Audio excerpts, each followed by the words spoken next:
In 2023, Vipin Gupta's daughter secured a 95% mark in her class 10. Her school collaborated with education technology company Byju to felicitate all the toppers. Gupta's daughter came home with a medal, a certificate, and a barrage of calls from the company asking the Bareilly-based middle-class chemist to join a free online counseling session. He told me, I work with only one intention, that my child should be able to study, get a good job, and secure her future. Byju said their material and guidance would help her travel that extra mile. So the very same day, this chemist used his credit card to buy a course for the 11th, 12th standard and the National Eligibility Cum Entrance Test, NEET. He paid a total of 78,000 rupees. He also paid another 10,000 rupees to buy a tablet computer device. Byju's promised to send some soft copies and books for a trial period, Gupta said. The books, however, never landed. Gupta then eventually went through a rigmarole of first inquiring about the status of the books and the soft copy material, then figuring out that he was never going to get them and eventually asking for a refund. He said, they ask you to call 100 helpline numbers and you will get 100 ticket numbers. How can such a big company, which Shah Rukh Khan himself had endorsed, behave like this? He said even a thele wala, a hawker, is better than this. You don't like the wares? He will give you a refund straight away. There has been a litany of complaints and refund requests like Gupta's, but Think and Learn Private Limited, popularly known as Byju's, has barely had the time and resources to deal with them. Over the last 2 years, it has been busier fighting fires blazing on all fronts. It has battled allegations of mismanagement from a set of investors, landed in insolvency proceedings. It has been unable to pay salaries of employees on time, and it has had probes initiated against it by multiple agencies such as the Enforcement Directorate and the Ministry of Corporate Affairs. The company's valuation, which was $22 billion in 2022, has plummeted to zero.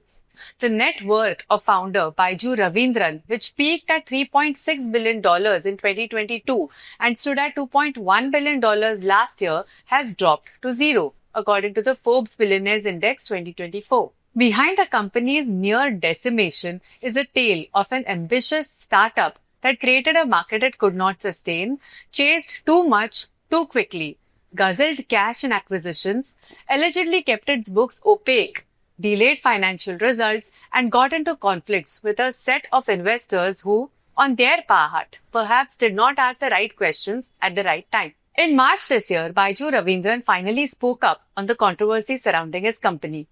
He had otherwise stayed silent as his company's financial health kept on deteriorating and employees as well as customers kept suffering. Amid the chaos, there were reports of the founder having also escaped to Dubai with his family, which Ravindran later said that he had not run away but was in Dubai for his dad's medical treatment.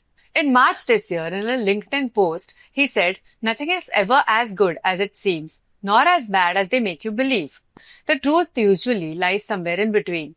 So I am here to talk about the last 20 years, the good 17, the bad 2, and the ugly 1. No filters, only facts." He also wrote about how he planned to relaunch Think and Learn Private Limited by hiring staff from the pool of the company's former employees and that it would be sooner than expected. Meanwhile, the company's insolvency resolution process is now nearing a decisive stage, with 2 companies, the Manipal Group and Upgrad, which is an edtech company run by Ronnie Screwvala, having submitted expressions of interest this month. But how did the company that was once India's hottest startup reach this stage?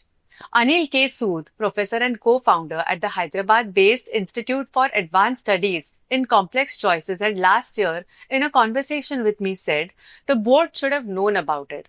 Byju's growth was cash guzzling. Once it becomes a cash guzzling business, the probability of growth declines. Investors start getting concerned, as once you know it is going to be a cash guzzling business, you cannot plan an exit for the next 5 to 10 years. The investors shouldn't have let the company infuse so much money, but one after another, they were simply trying to protect their valuations. Like Gupta in Bareilly, there were many who fell prey to the exact same script. Once they were tapped as potential customers, Byju's assigned them a counselor to interact with them over the phone. These counselors use the exact same hook phrases. Your child is very talented. With some extra effort, he or she can achieve what they want. A tree flourishes when watered early. The counselors then asked the families to buy Byju's tablet computers at a discounted price or in some cases free of cost like a scholarship. People like Gupta were also told that they could ask for a refund within 15 days if they didn't like the course. One such customer, Ajay Kumar Sahu, had told me that his brother attended the course for 4 or 5 days but did not understand any. Sahu was told that if he cancelled in 15 days, he would get a full refund. So he sent a cancellation email within 4 days, but he received no reply. He called the counselor who started abusing him and eventually blocked his number.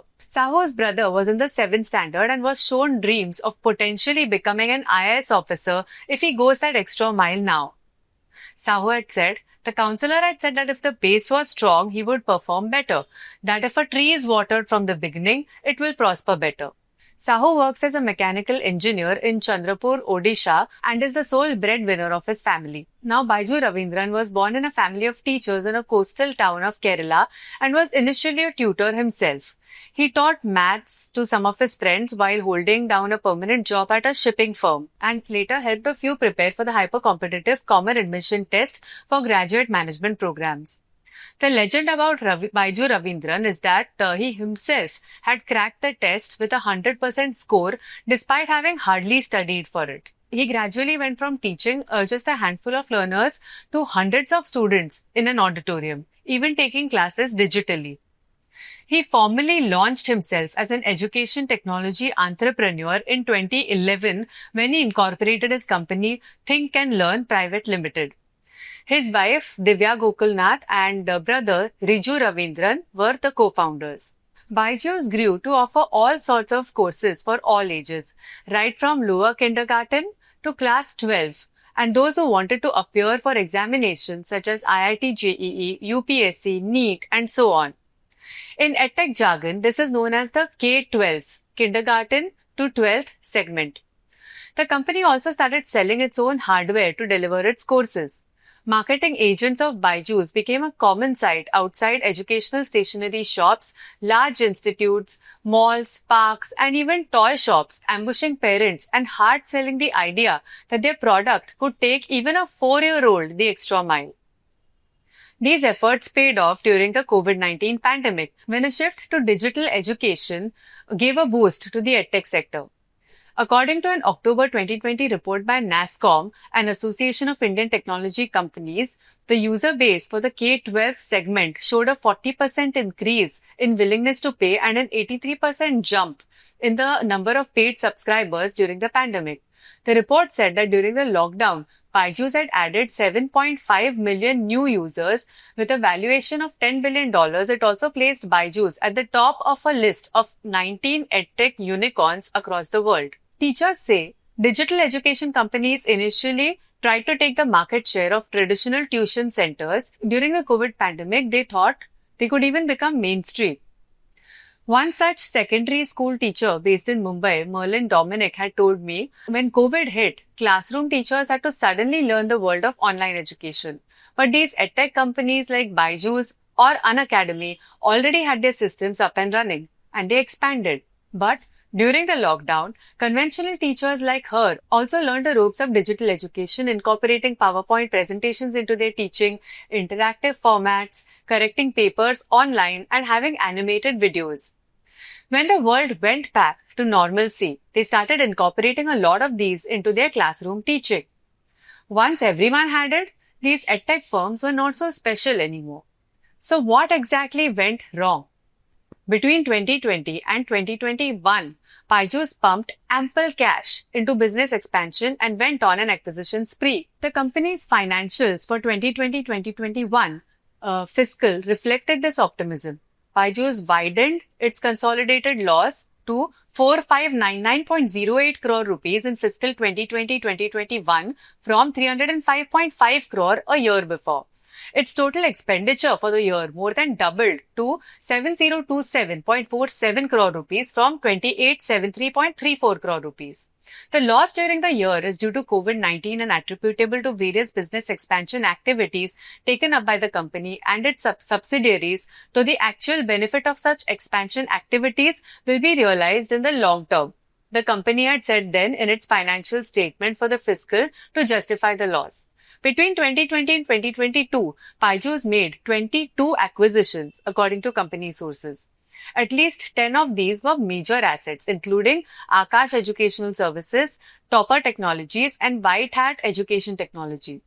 It was at this peak that the company raised a now contentious $1.2 billion loan through its wholly owned subsidiary Byju's Alpha Inc. Earlier this year, the US-based subsidiary, which was trying to get the terms of the term loan, which is basically a loan given for a specified period of time that must be repaid in regular installments, renegotiated, filed for Chapter 11 bankruptcy proceedings in a Delaware court. This month, the Delaware Bankruptcy Court has ordered Byju Ravindran to pay more than $1.07 billion, holding him personally responsible for the movement and concealment of funds from Byju's Alpha. Also, Glass Trust Company LLC, an administrative agent that represents over 100 lenders that gave money to Byju's Alpha, initiated insolvency proceedings against Think and Learn in the NCLT. In one of his LinkedIn posts, Byju Ravindran had this year alleged criminal collusion between a restructuring partner at EY India, Glass Trust, and the court-appointed interim resolution professional. A person close to the Ravindran family, who did not wish to be named, said that the entrepreneur did make some mistakes, but the Indian edtech sector was virtually pioneered by his company. He said he did not have any roadmap or precedent to rely on. The companies that are coming up now can learn from the experience of Byju's. Moreover, the founders do not come from a business background. They are passionate about what they do. They were simply learning on the go, this person said. Meanwhile, there were consistent delays in finalizing and filing financial results. The 2020-2021 results were approved for issue by the company's board only on 30th August 2022, while the results for 21-22 fiscal were finalized and approved by the board only on 1st November 2023. In its results statement, the company attributed the delay in finalizing the 2020-21 fiscal results to disruption caused by the COVID-19 pandemic. It also attributed the delay to the number of acquisitions it completed subsequent to March 31st, 2021, saying that they required significant effort and focus in integrating and streamlining the operations of the various entities acquired. There was no concrete explanation for why the 2021-2022 statements were delayed. The above-mentioned source was close to the Ravindran family, said that the financial results were delayed beyond a point because the auditor, Deloitte, resigned around June 2023. The founders intended to wrap up the fiscal 2023 results too in the first quarter of 2024, but all the legal issues started causing a delay, he said. A source with direct knowledge of the matter said that the breaking point in the relations between the scorned investors and the promoters was the delay in the fiscal 2022 audited results that were committed to them a long time ago. No financials were shared with the investors, he said. Showing screenshots in Zoom meetings doesn't translate into opening the company's books for investors. Finally, in June or July 2023, something snapped. In June 2023, G.V. Ravi Shankar of the venture capital firm Peak XV Partners, Vivian Wu of the Chan Zuckerberg Initiative, and Russell Dreisenstock of the investor group Prosus all stepped down from the Byju's board. Around the same time, Deloitte also resigned as the company's auditor, citing delays in the preparation of financial statements and the inability even to start an audit. In a statement dated 25th July 2023, Prosus said that the Byju's leadership had regularly disregarded its directors' advice and recommendations related to strategic, operational, legal, and corporate governance matters. The decision for our director to step down from the Byju's board was taken after it became clear that he was unable to fulfill his fiduciary duty to serve the long-term interests of the company and its stakeholders, the investor had said in the statement. Finally, last year, investors such as MIH EdTech Investments, a Prosus entity, Peak XV Partners, Sofina and General Atlantic, who had all once confidently pumped in capital into the education startup, wary of putting a penny more, dragged Byju's to the National Company Law Tribunal for shareholder oppression and mismanagement. In an extraordinary general meeting on 23rd February last year, they voted for the founder and chief executive Byju Ravindran and the company's other founders to step down. Byju Ravindran initially dug in his heels. He approached the Karnataka High Court and got a stay on the resolution that attempted to oust him. He also drove a contentious rights issue that investors wanted stayed, and then even launched a second one. The company has been directed to not use the proceedings till the disposal of the main petition. However, in July 2024, the NCLT admitted the insolvency petition against the firm filed by the Board of Control for Cricket in India for pending dues and appointed an interim resolution professional, which basically meant that the founder had lost control of his firm. Ravindran Byju blamed the scorned investors for his company being unable to pay employees their salaries on time during this period. On 1st April 2024, instead of salaries in their bank accounts, the employees of Byju's got an apology in their inbox. We regret to inform you that there will again be a delay in the disbursement of salaries. A few misguided foreign investors in Byju's have obtained an interim order in late February, which has restricted usage of the funds raised through the successful rights issue. This irresponsible action by the four investors has compelled us to temporarily hold the dispersal of salaries until the restriction is lifted. Founder Byju wrote in an email to his firm's employee base of about 13,000 people then. So how did the relations between the founder and investors deteriorate to this extent? There is a long sequence of events that, bit by bit, withered relations between the founders and the scorned investors. But the last straw was the latter's push to remove the founders from the management as well as the controversial rights issue. In the NCLT, the advocate for Peak XV Partners argued that if the rights issue went ahead, the petitioner's shareholding would be reduced from 24.5% to 2% if they did not subscribe. And there is the apprehension that if they did subscribe, the money will be lost, the advocate said. Those directly associated with the founders of Byju's emphasized just how much the company needed the money from the rights issue at that time. The firm needed to pay the Board of Control for Cricket in India, BCCI. Payments had been pending for a jersey sponsorship deal, and this had led to proceedings before the NCLT. The full and final settlement of many employees were pending. Provident fund contributions were pending. Salaries were pending. Payments of vendors who had stopped working with Byju's months ago were also left pending. The above-mentioned source close to the Ravindran family had said.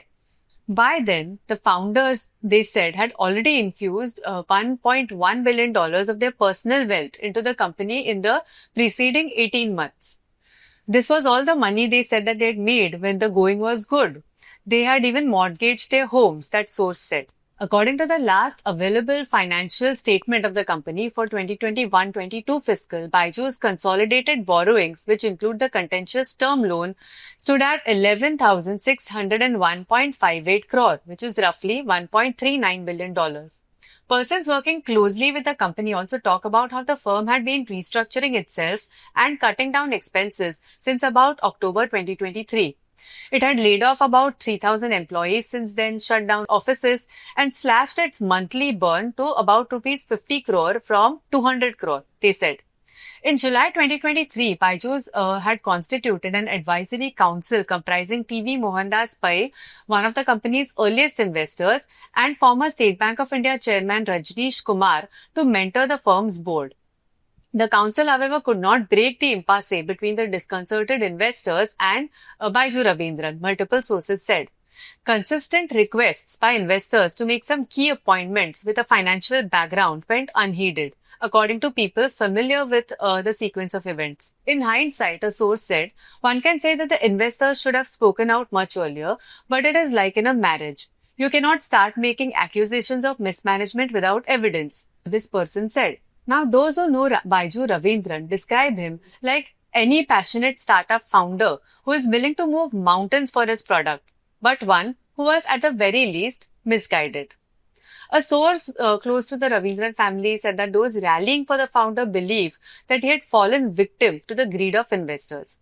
He said that investors encouraged all the acquisitions, promised Byju Ravindran the capital, and got secondary investments.